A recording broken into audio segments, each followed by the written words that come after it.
Today's story is about a guy who told his ex no. Clear, direct in writing. Multiple times. Her response? She got a spare key from his own sister, moved into his house while he was at work, and tried to bake him a thank you cake. The cake didn't work out. Neither did his kitchen. She nearly burned the whole place down, and when he called the cops, his entire family turned on him like he was the problem. Princess Housewarming thought she could charm her way past a deadbolt and a direct rejection. Spoiler, she could not. This one goes from 0 to restraining order real fast. I'm Kelly, and this is what happened. My ex moved into my house with a key from my sister and almost burnt the place down, trying to make dinner. When I called the police, my family turned on me for not forgiving her, but I didn't back down. I'm 31, work as an industrial equipment inspector, and I've owned my house for about 3 years now. Bought it myself with a little help from my parents on the down payment. I live alone, keep my circle small, and I keep my boundaries even smaller. That last part is going to matter a lot. So on a random Tuesday morning, I'm standing in my kitchen with coffee, and my phone buzzes. It's Sloan, my ex. 3 years of radio silence beyond the obligatory holiday text and the occasional Instagram like. That level of contact. And now she's hitting me with this. Hey, big news. Got a job offer back home and I'm moving back. Need a place to crash while I look for an apartment. Just a couple weeks. You're still at the same place, right? We dated for 2.5 years. Broke up when she moved for grad school. Clean split. Nobody did anything wrong, we just grew apart. Stayed cordial after holiday texts, the random social media comment twice a year. That kind of friendly. But cordial doesn't mean crash at my place whenever you want. I thought that was obvious. Apparently 3 years of barely speaking translates to, we're basically still family in her world.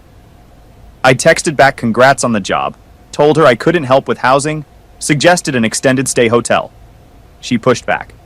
We're adults, it's not weird, just temporary. I kept it simple. Not going to work. Good luck with the move. Then came the classic deflection. Wow, didn't realize you were still hung up on the breakup. It's been 3 years. Because if I won't let her stay, clearly I must be emotionally damaged. Couldn't possibly be that I just don't want an ex living in my house. That would make too much sense. I told her I wasn't hung up on anything, just not interested in having a roommate, especially a former girlfriend. She hit me with whatever. Guess I'll figure it out myself. Cool, problem solved, boundary established, or so I thought. Few days later, I got home from work around 6 to find my front door cracked open. Deadbolt wasn't engaged. First thought was burglary. I pushed the door open carefully with my phone ready to dial 911. Stepped inside slowly, checking corners like something out of a home invasion movie. Heart going, sweat on my palms. I actually grabbed the decorative bat I keep by the door. Never thought I'd need it for anything besides looking tough. Then the smell hit me. Smoke. Something burning. Chemical. And wrong. My eyes started watering before I even saw what was happening. For context, and this is going to sound stupid in hindsight, I'd been meaning to change the lock since my sister Bridget moved out about a month ago. She still had a spare key from when she was staying with me. Kept putting it off because who actually thinks their own sister is going to hand that key to someone else without asking? One of those things that sits on your mental to-do list and never actually gets done. I know. My kitchen was on fire. Smoke pouring from the oven, flames licking up the backsplash behind the stove. Cabinets above the range blackened and warped. It's a newer build, built in 2019, and the HOA requires kitchen suppression systems. Little canister thing above the stove had already gone off. White powder everywhere, mixed with the smoke. Clearly wasn't designed to handle whatever she'd done in there. Smoke detector screaming so loud my ears were ringing. The countertop was covered in baking supplies. Flour everywhere, mixed with the suppression powder into some kind of paste. Sugar spilled across the wet granite. Mixing bowls, a half-empty carton of eggs sitting out. Looked like someone had started an ambitious project and then just walked away from it while the oven cranked to max and went nuclear. And there was Sloan, standing in my living room. Mascara running down her face, covered in flour and soot and that white powder from the suppression system. 3 massive suitcases lined up against the wall like she was checking into a hotel. moving boxes stacked in the corner. She'd already plugged in her phone charger. Put a throw pillow, definitely not mine, on my couch. Set up shop like this was move-in day. She smiled. Actually smiled, like this was a funny story she'd be telling at parties later. Surprise? I was making you a thank you cake for letting me stay. Something went wrong with the oven. I think the temperature setting was off or something. The dial might be broken. I just stood there for a second. Couldn't process it. Part of me genuinely wanted to believe this was some kind of elaborate joke, that there was some explanation that made this make sense. There wasn't. There never is with people like this. I told her I didn't let her stay, that I explicitly told her no, multiple times, in writing. Asked her what she was doing in my house. Your sister let me in. She gave me your spare key. She said this casually, like it explained everything. Like sisters just hand out keys to people's homes, and that's perfectly normal. She said you were just being stubborn, and you'd get over it once I was actually here. Isn't she the best? I wanted to do something nice to show my appreciation. Appreciation. For something I never agreed to, while my kitchen smoldered behind her like physical evidence of her entitlement. Bridget, my sister, who had been living with me rent-free for 8 months while she found herself before finally moving out about a month ago. Who still had that spare key I kept meaning to ask for back. Who had contributed exactly 0 to utilities, groceries, or any household expense the entire time she stayed, despite having a full-time job. Finding herself apparently meant finding my couch and my Wi-Fi password, and absolutely nothing resembling basic respect for other people's property or decisions. I told Sloane that Bridget gave her a key to my house after I told her no. She nodded. Yeah. She said you don't really mean no when you say no. You just need time to warm up to ideas. I thought the cake would help speed that up. Chocolate raspberry. Your favorite from back when we were together. You remember, right? I remembered the cake. I also remembered saying no clearly, multiple times, in actual words that have actual meanings in the English language. Something clicked. Not anger, strategy. I wasn't going to win this conversation, but I could win the paperwork. I didn't argue, didn't raise my voice, just pulled out my phone and hit record. Panned slowly, her face, the keys still in her hand, the 3 suitcases, the moving boxes, the smoke damage behind her, the burnt cabinets. All of it. Evidence. She expected a debate. Maybe some yelling she could cry her way out of later. I was building a timeline. She kept talking, not realizing what was happening. I asked her to say the part about my sister giving her the key again. Yeah, Bridget gave me the spare. She said you'd come around once I was actually here. And then she noticed the phone. Her smile flickered. Wait, are you recording this? Her face went white. The smirk died for the first time since I walked in. Good. Then I noticed the flames spreading to the upper cabinet. Ceiling starting to discolor from the heat, paint bubbling. This wasn't a conversation anymore. I grabbed my phone and dialed 911. Wait, what are you doing?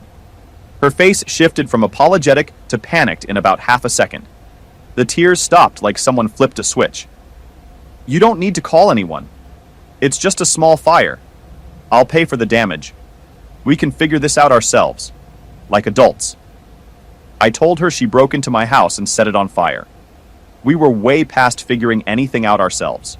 Hold on. This is me jumping in because I physically cannot let this slide. She broke into this man's house after he told her no 3 times in writing, moved in her suitcases, redecorated his couch, and then tried to bake a chocolate raspberry cake like she's auditioning for the Great British Bake Off. Except instead of a cake, she produced a 5-alarm fire and a criminal record. I'm calling her Princess Housewarming from now on. She really thought the cake would fix everything. That's like setting someone's car on fire and going, but I washed it first. The audacity is Olympic level. If entitlement was a sport, she'd test positive for performance enhancers. Anyway, it gets worse. Fire department took about 12 minutes. Felt like an hour. I was standing in my driveway watching smoke pour out of my kitchen window, while Sloane tried 3 separate times to convince me to call them off. To handle this privately. To be reasonable. To think about what I was doing. Neighbors started gathering on the sidewalk. One offered to let me use their garden hose. I just shook my head. Another one was recording on her phone. Great. 2 trucks showed up. Full response. Firefighters went in, contained what was left, hosed everything down even though it was mostly out by then. Water damage on top of fire damage on top of suppression system damage. One of them came out and looked at me with that tired expression people get when they've seen this kind of situation before. Kitchen's pretty much gone. Can't give you a number. That's for your insurance adjuster. You're going to need a police report for claims, though. That was it. Just, it's bad.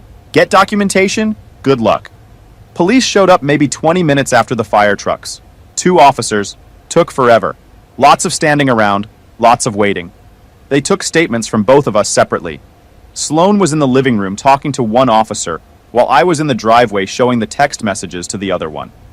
He scrolled through them on my phone, nodding occasionally, face completely neutral. Didn't react when he read the part where I said no 3 times. Just kept scrolling, making notes. At one point, he showed the screen to his partner and pointed at something. They exchanged a look. This one's going to be fun to write up look. She tried everything. The tears, the confusion, it was just an accident routine. Told them she was trying to do something nice for an old friend, that her friend, my sister, gave her the key, that she had permission to be there. The officer with me handed my phone back after scrolling through the conversation. So you told her no multiple times. Pretty clearly. Yeah, explicitly. I also had video. Showed him the recording, her admitting the key, the evidence, the whole thing. He watched it once, then again, showed it to his partner. They exchanged that look again, the one that says this case just got a lot simpler. They told Sloan she was being detained. Her face went white. You can't be serious. It was an accident. I was trying to bake a cake. Nobody goes to jail over a cake. The officer formally trespassed her from my property. If she returned for any reason, automatic arrest. I didn't say anything. Didn't need to. The system was doing the talking now. They put her in the back of the squad car while the neighbors watched. Some of them definitely had their phones out. This was going to be neighborhood gossip for months. Her 3 massive suitcases sat on my water-damaged floor like props from a play that had gone catastrophically wrong. Tried calling Bridget that night. Voicemail. Called again. Voicemail. Texted, call me now. She called back about 20 minutes later, sounding annoyed like I was interrupting her evening. I told her Sloan just got arrested and my kitchen was destroyed, that she had Bridget's key. Long pause. Then she laughed. Actually laughed. You're being so dramatic. It was just a little kitchen fire. Insurance covers that kind of stuff. That's literally what insurance is for. I told her she gave a key to someone who broke into my house after I explicitly said no, that we were done. What do you mean done? You can't be done with family. I told her I was talking to a lawyer in the morning, that she gave Sloan access, that she was part of this now. She hung up on me. Pause for a second. For those listening, this is me, not the OP. I need you to understand the delusion happening here. Bridget gave away a key to her brother's house, to his ex, after he said no. And when the whole thing blew up, literally, she laughed. This is some NPC behavior. She ran through every dialogue option and picked the worst one each time. Insurance covers it. Like that's a defense for enabling a break-in. That's like saying hospitals exist after you push someone down a flight of stairs. Bridget's out here treating his house like a community center. I fully expect her next move is renting out his garage on Airbnb. That night, I slept at a hotel because my house smelled like wet smoke and chemical suppressant and burnt wood. Cost me $120 a night, and the only available room was next to the ice machine and the elevator. Every night at 2 a.m., someone decided they absolutely needed ice. Every morning at 6, housekeeping knocked, even though I had the Do Not Disturb sign out. Actually, the sign was one of those plastic hanger things that barely stays on the door handle. I'm convinced they pretend not to see those. Before I checked in, I stopped at a hardware store. Changed the locks myself at 11 p.m. with a flashlight and a YouTube tutorial. Inventoried every spare key I'd ever given out. There were 4. Emailed myself every screenshot and backed them up to cloud storage.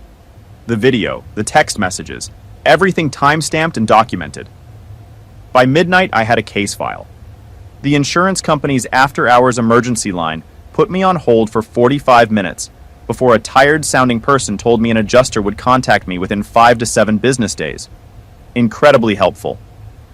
Bridget responded the next morning with the most entitled text I've ever received in 31 years of life. I can't believe you actually had her arrested. She's been texting me from jail crying all night. She had to call her parents to post bail.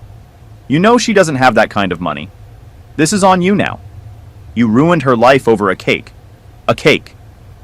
Over a cake. I read it twice to make sure I understood correctly. She was genuinely blaming me. For the fire, for pressing charges, for not being a doormat about having my kitchen destroyed by someone I told not to come. I told her she broke into my house and set it on fire. That's criminal destruction of property. That's not cake. It was an accident. She was trying to do something nice for you. Why are you always so hostile? Why do you always have to make everything into a huge dramatic production? I told her I was talking to a lawyer, that she was named in the police report as the person who gave unauthorized access to my property. Mom wants to talk to you. Of course she did. 31 years old and Bridget still runs to mommy whenever the mean brother won't cooperate with whatever scheme she's cooked up. Some family dynamics are just baked in at this point. Mom called within minutes, laid into me about having Sloan arrested like some kind of criminal. She literally committed crimes, multiple actual crimes. But sure, let's pretend that's irrelevant because she was just trying to be nice.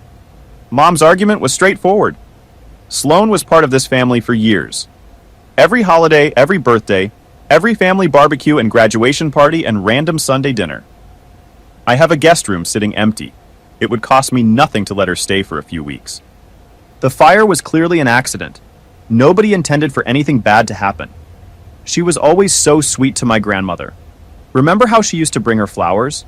How she helped plan that surprise party for Dad's 50th? That's the girl I was treating like a criminal. Someone who loved this family. I told her Sloan broke into my house. That her history with Grandma doesn't change the police report. That my kitchen was destroyed. That I was living in a hotel with no clear timeline for when I could go home. That accident doesn't mean no consequences. She called me vindictive. Said she raised me better than this. Raised me to help people when they needed it. Raised me to forgive people who made mistakes. I told her she raised me to let people walk all over me. To say yes when I meant no. To prioritize everyone else's comfort over my own basic boundaries. Told her I was glad I finally grew out of it. She demanded I drop the charges and apologized to Sloan for overreacting. No on both counts. And Bridget wasn't welcome at my house anymore either. She gave away access to my home without permission. Dead silence. Then, you can't ban your own sister from your house. Watch me. Mom started in about family loyalty and blood being thicker than water, and how I was tearing the family apart over nothing. Same script she'd used on Dad for 30 years, whenever he tried to have an opinion she didn't approve of. I'd watched him cave to that pressure every single time. Then Dad got on the phone.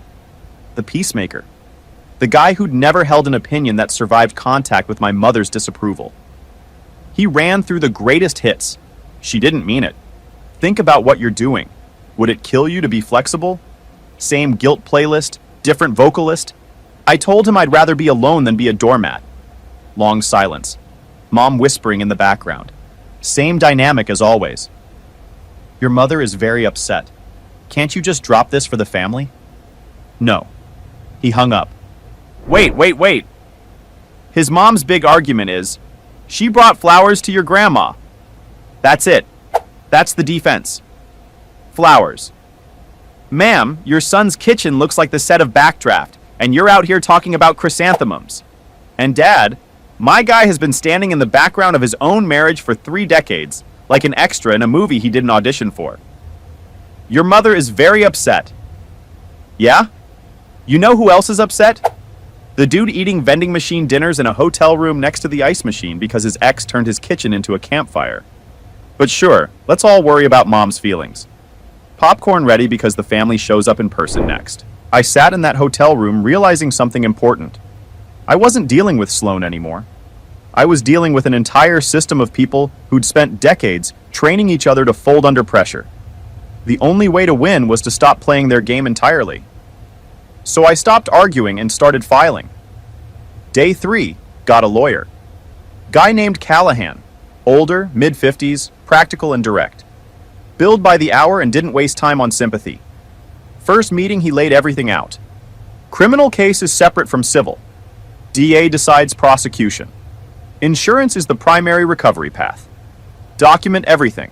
Every receipt, every hotel bill, every meal I couldn't cook at home. Day 6, code enforcement notice on my door. Bright yellow paper about illegal rental activity. Anonymous complaint. Had to take time off work for an inspection that got rescheduled twice. When the inspector finally showed up, he walked through my obviously torn apart house with a bored expression. Contractor's tools everywhere. Plastic sheeting, smoke damage, zero signs of rental activity. This is clearly nothing, marking it unfounded. He made notes. Filing false complaints is a misdemeanor in this state. Added it to the growing file. Day 9, my boss pulled me into his office. Got a weird call yesterday. Someone verifying your employment for a housing dispute. Female voice. Kept asking about salary information, employment dates. I told them I can't discuss employee information. That confirmed she was still playing games, even with criminal charges pending. Still trying to build ammunition. Forwarded that to Callahan. He said this kind of thing actually helps. Shows a pattern of harassment. Silver lining to her being too reckless to quit while she was behind. Day 11, insurance adjuster finally showed up. Walked through with a clipboard and camera, occasionally sighing at the destruction. Kitchens totaled, smoke damage, water damage. Full report in 2 to 3 weeks. By then, I wasn't just dealing with a fire anymore. I was dealing with someone actively trying to manufacture a version of reality where she belonged in my house. So I stopped living like a guy with bad luck and started moving like a guy building a case. Callahan drafted cease and desist letters for Sloan and Bridget. Told me to lock down all my financial accounts because desperate people try weird stuff when they're cornered. I called my bank that afternoon. Fraud alerts, changed passwords, multiple verification on everything. Paranoid, maybe.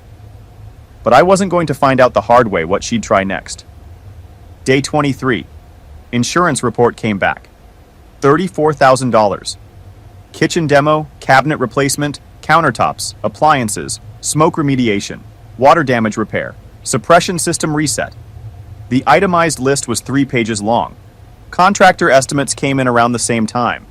3 different bids ranging from $28,000 to $41,000, depending on how much they thought they could upsell me on upgrades. One guy actually tried to convince me to add a built-in espresso station. My house just burned down, bro. I'm not in espresso station mode. Meanwhile, I was still living in that hotel. Every bill added to my documentation stack. Week 3.5, temporary restraining order got approved. Callahan filed it. Judge signed it. Sloan got served. The process server told me later she cried when she read it. Probably the first time paperwork made her face actual consequences, instead of just being something she could charm her way around. About 5 weeks after the fire, my doorbell camera pinged while I was at the hotel having breakfast. I'd installed the camera the week after everything happened. Should have had one already, but hindsight doesn't come with a warning label. Multiple people at my front door.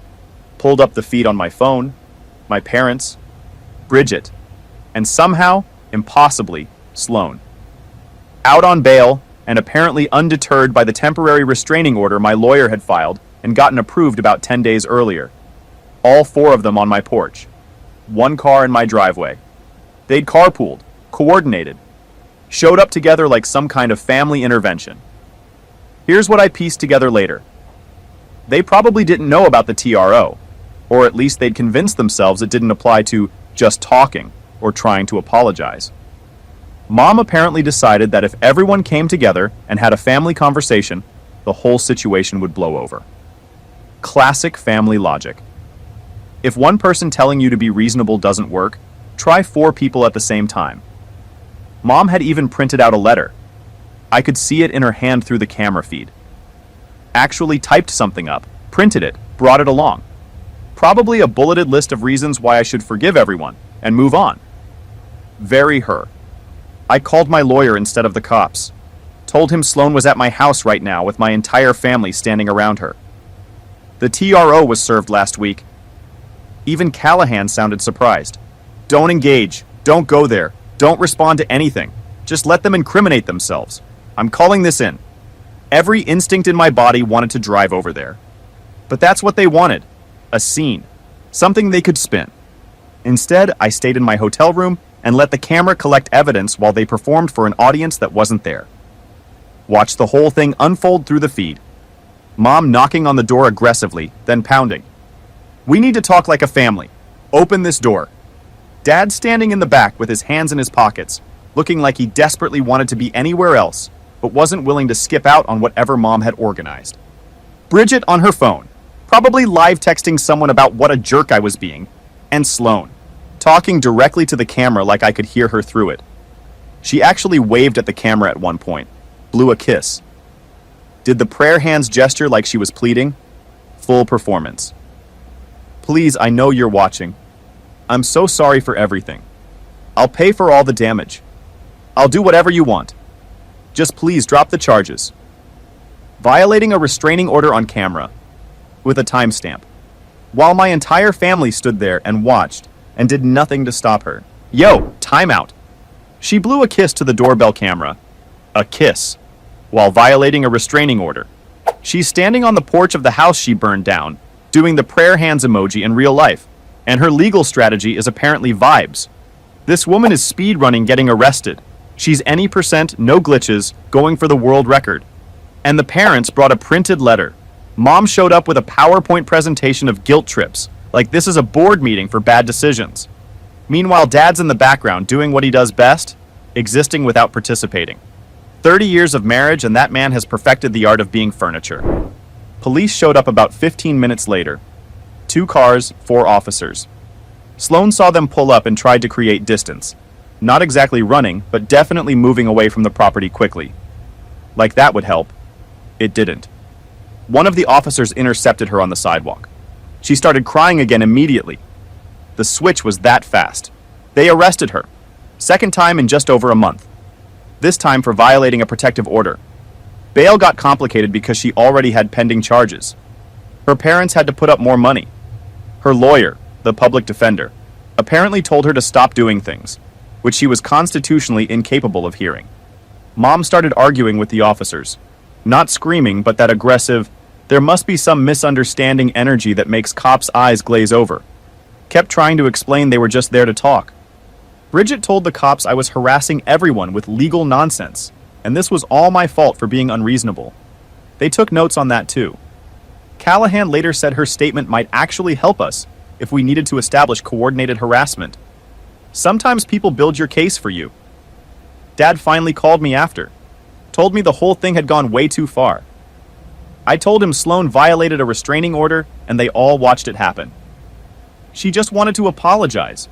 We thought if we all came together as a family. I told him he brought someone to my property who has a court order saying she can't be there. That's not an apology, that's a crime. He asked if I could just drop everything, let everyone move on. Your mother is beside herself over this. Then maybe she shouldn't have organized an ambush. He hung up. And I sat there in that hotel room, the ice machine humming through the wall like always, and felt nothing. Not sad, not angry, just done. Sunday morning my phone exploded. Extended family. Aunts, uncles, cousins I hadn't talked to in years. Bridget had posted some dramatic sob story about her cruel brother tearing the family apart. Crying selfie included. Comments full of people calling me heartless without knowing a single fact. 3-paragraph essays about forgiveness from people I'd spoken to maybe twice. Could have responded. Could have posted my side. Could have engaged with the circus. Instead, I screenshotted everything and forwarded it all to Callahan. Every accusation became evidence. Every public post became ammo. They thought they were burying me. They were building my case. Callahan warned me early on that the system runs on real time, not TV time. He was right, which is the most annoying kind of right. But here's what I learned. Delay isn't defeat. Every week that passed, my documentation got thicker. Every continuance gave insurance more time to finalize numbers. The court was slow. I was patient. And patience when you're holding better cards is just strategy that doesn't look like strategy. Final update. Month 4. Sloane took a plea deal. Criminal trespass and property destruction. The arson angle got messy because prosecutors didn't want to fight about intent when they had charges they could nail down cleanly. They kept the restraining order violation intact because she gift-wrapped that one on camera. She got 18 months probation, 200 hours of community service, and restitution. The $34,000 my insurance paid out plus my deductible. Here's the part that actually felt like victory. Subrogation. This was always the play. I didn't chase her for money. I handed her to people who chase money professionally. Once insurance pays you, they don't just absorb the loss. They go after whoever caused it. That meant Sloan wasn't dealing with me anymore. She was dealing with a company whose entire personality is pay us. No guilt trips, no family loyalty speeches, just letters, deadlines, and consequences that show up like clockwork. I didn't have to argue, didn't have to negotiate, just kept forwarding documents and let the machine do what machines do. Her parents ended up paying most of it because she was broke. Her dad had to liquidate some investments. Her mom posted vague stuff on Facebook about family hardship that got sympathy comments from people who had no idea their daughter broke into someone's house and started a fire. The insurance company's collection department sent letters for months. Sloan's credit got wrecked. She tried to dispute it as unfair and learned that insurance companies employ people whose entire job is to prove why it's very fair, actually. They have documentation. They have lawyers. They have infinite patience. Civil side settled shortly after the criminal case wrapped. Same money, just formalized. Permanent restraining order included. Next violation meant real jail time, not probation. Bridget's mess got handled separately. Callahan sent a formal demand letter over the social media posts. Defamation. Not a guaranteed courtroom win, but enough pressure to make her life annoying. Discovery would mean she'd have to hand over messages, posts, everything. People who live online really don't like it when the legal system gets to look at their online. Bridget did what people like her always do. Tried to ignore it until it became inconvenient. Left it on red for a few days. Then posted something vague about being threatened and toxic family. Then Callahan sent a follow-up that made it clear we weren't doing interpretive dance. We were doing documents. She folded in about a week. Posted the retraction with wording Callahan provided, pinned for 30 days, and paid $750 toward my legal fees. No, sorry you felt that way nonsense. Just a blunt admission that she lied and dragged me online. Watching someone who lives off attention suddenly realize attention has rules was honestly one of the better moments of the whole ordeal. Mom never apologized. Not once. In her version, I ruined the family by enforcing basic property rights like some kind of villain. Dad sent one text 3 months later. Hope you're doing okay. I didn't respond. Standing there while your wife runs interference for a trespassing ex, and then acting like you did your part doesn't earn you a response, it earns you silence. 8 months later, the kitchen was rebuilt. Better than before. Because if contractors already have your walls open, you might as well upgrade instead of rebuilding the same disappointment. Insurance covered the restoration, and the subrogation recovery handled my deductible. Quartz countertops instead of granite. Better cabinets. Upgraded appliances. If someone's going to destroy your stuff, might as well use the insurance money to build something they helped pay for. Sloan is apparently working somewhere and living with roommates now because she can't afford her own place after everything. According to mutual acquaintances, she complains constantly that nobody respects her things. Food disappears. Messes appear. Someone moved in a boyfriend without asking, and he camps on their couch using her Netflix like it's his birthright. She posted something on social media about boundaries and respecting shared spaces that got roasted in the comments by people who remembered the court case. The irony isn't subtle, but it's efficient. I also heard she tried something similar before me. Different city, different ex. Showed up with luggage and refused to leave until she got paid to go away. Same playbook, just a softer opponent. That guy apparently gave her $2,000 just to make her leave. She treated it like a payday. I was the first guy who treated it like what it was. A legal problem, not a relationship issue. Turns out when you stop negotiating with people who treat your boundaries like suggestions, they run out of moves pretty fast. Bridget moved in with some boyfriend named Finn. Family grapevine says it's toxic because he has rules and isn't flexible. Translation: he expects adult behavior, and she can't stand it. The retraction post is still searchable if you know where to look. Screenshots don't care about personal growth. Dad texts occasionally. Sports scores, weather, small talk. Like nothing happened. Like I didn't watch him stand there and let my porch turn into a stage for other people's bad decisions. Mom and I don't talk. Might stay that way. The house feels like mine again. Cameras on every entrance, security upgraded, new locks with smart features, copies of the restraining order in places I can grab fast. Callahan's number is favorited, not because I expect trouble, but because I'm not learning the same lesson twice. Every time I make coffee in that kitchen, I think about how it was funded by Sloane's parents, liquidating investments they didn't want to liquidate. And the Wi-Fi password? Bridget still doesn't have it. She never will. So, would you have handled this differently, or did I play it right? Drop your thoughts below.